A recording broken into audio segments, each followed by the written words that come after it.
देख रहे हैं सिटी इंडिया न्यूज चैनल हक की आवाज। अस्सलामुअलैकुम, मैं हूं Sheikh Umar. City India news में आप तमाम का इस्तकबाल है। आइए देखते हैं स्पेशल रिपोर्ट, बुनियादी मसाइल से फरार। तो टॉपिक शुरू करने से पहले आप तमाम से गुजारिश करूंगा कि वीडियो को लाइक शेयर करते हुए हमारे इस यूट्यूब चैनल को सब्सक्राइब ज़रूर कर लीजिए ताकि ऐसी ही दिलचस्प और मालूमाती वीडियोस आइंदा भी आपको मिलती रहें। कांग्रेस के साबिक सदर राहुल गांधी इन दिनों भारत जोड़ो यात्रा पर हैं, जो हिंदुस्तान भर का अहाता करने वाली है। राहुल गांधी ने कन्याकुमारी से इस यात्रा का आगाज किया था और ये मुख्तलिफ रियासतों से होती हुई कश्मीर तक पहुंचेगी। राहुल गांधी इस यात्रा में कई रियासतों से होते हुए गुजरेंगे और उनका दावा है कि वो हिंदुस्तान में पाए जाने वाले नफरत के माहौल के खिलाफ ये यात्रा कर रहे हैं और समाज को तोड़ने की जो कोशिश हो रही है उसके खिलाफ उन्होंने भारत जोड़ो यात्रा शुरू की है। कुछ गोशों की जानिब से इस यात्रा की मुखालिफत की जा रही है तो कुछ गोशे इसकी हिमायत भी कर रहे हैं। सिविल सोसाइटी के कुछ ग्रुप्स इस यात्रा का हिस्सा भी बनने को तैयार हैं। राहुल गांधी बीजेपी और आरएसएस का पसंदीदा निशाना बन रहे हैं। भारत जोड़ो यात्रा के मौके पर भी बीजेपी और राहुल गांधी को तनकीदों का निशाना बनाया जा रहा है और बात उनके एजेंडे की नहीं की जा रही है बल्कि उनके कपड़ों की जानिब मोड़ दी गई है। वजीर दाखिला अमित शाह का कहना था कि राहुल गांधी 41,000 रुपये की टी शर्ट पहनकर भारत जोड़ो यात्रा पर निकल पड़े हैं। इस तरह उन्होंने राहुल गांधी के महंगे लिबास पर तंज किया।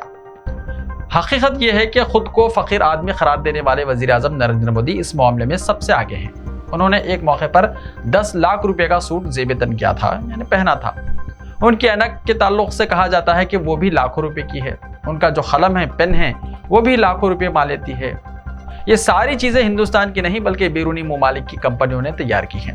इसके अलावा वजीर आजम जिस गाड़ी को इस्तेमाल करते हैं वो भी करोड़ों रुपये मान लेती है। कांग्रेस ने जो जवाबी तंज करते हुए खुद वजीर दाखिला अमित शाह के मफलर्स का हवाला दिया है जो तकरीबन 1 लाख रुपए तक की मालियत के बताए गए हैं। बीजेपी ने इस तरह राहुल गांधी की यात्रा के ताल्लुक से जो माहौल बनाने की कोशिश की है वो दरअसल बुनियादी और हकीकी मसाइल से फरार है।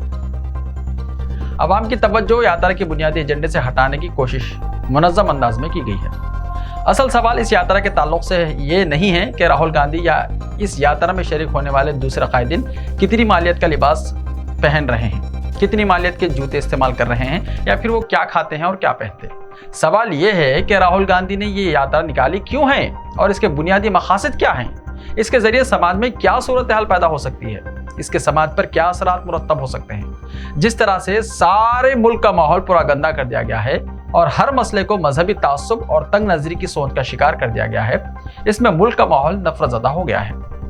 लोग एक दूसरे से दूरी बनाने में आफियत महसूस कर रहे हैं। वो एक दूसरे से ताल्लुकात को उस्तवार करने के बजाय, यानी ताल्लुकात बनाने के बजाय ताल्लुकात को ख़त्म करने के दर पे हो गए हैं। लिबास और इबादत हो या फिर ग़िज़ाई आदत हो या रहन सहन का तरीक़ेकार हो, सभी को फ़िरक़ावाराना मुनाफिरत का शिकार कर दिया गया है। आवाम के जहनों में मजहबी जुनून को हवा देते हुए सियासी मकासद की तकमील की जा रही है। ऐसे में अगर मुल्क में अमन और शांति का प्याम आम करने के लिए समाज के मुख्तलिफ तबक़ात के दरमियान पाई जाने वाली दूरियों को ख़त्म करने की कोशिश की जाती है तो इसका खैर मकदम किया जाना चाहिए। इस बात से कोई सरोकार नहीं होना चाहिए कि यात्रा किसने निकाली है और यात्रा निकालने वालों का किस जमात से ताल्लुक़ है। यात्रा के मकासद और एजेंडे पर तवज्जो मरकूज करते हुए उसके असरात का जायजा लेने की जरूरत है ताकि मुल्क में फ़िरक़ावाराना हम आहंगी को दोबारा फ़रोग़ मिल सके। बीजेपी का जहां तक सवाल है वो हमेशा ही अवाम की तवज्जो बुनियादी मसाइल से हटाती रही है। खुद उसके अपने इंतखाबी वादों का कहीं कोई तस्करा करने के लिए बीजेपी तैयार नहीं होती। इस सवाल का जवाब नहीं दिया जाता कि महंगाई ख़त्म करने का वादा करते हुए इसमें 100% से ज़्यादा इजाफा किस तरह हो गया। ये जवाब नहीं दिया जाता कि सालाना 2 करोड़ नौकरियां देने का वायदा कहाँ गया, क्यों इसका कोई तस्करा नहीं किया जाता। ये नहीं कहा जाता कि बैरूनी ममालिक से काला धन लाने का वायदा क्यों वफा नहीं हो सका। इसके बजाय हलाल, हिजाब, 3 तलाक, कसरत अज़दवाज और दिगर मसाइल को हवा दी जा रही है। बीजेपी को चाहिए कि वो अहम बुनियादी मसाइल पर सियासत करने की बजाय उन पर मुबाहिस के लिए तैयार रहे और तामीरी तजावीज़ को फराख दिली से कबूल करे। ऐसे ही ताज़ा खबरों के लिए देखते रहिए सिटी इंडिया टीवी। तुम मिलते हैं कल, तब तक के लिए अपना ख्याल रखिए। अल्लाह हाफ़िज़।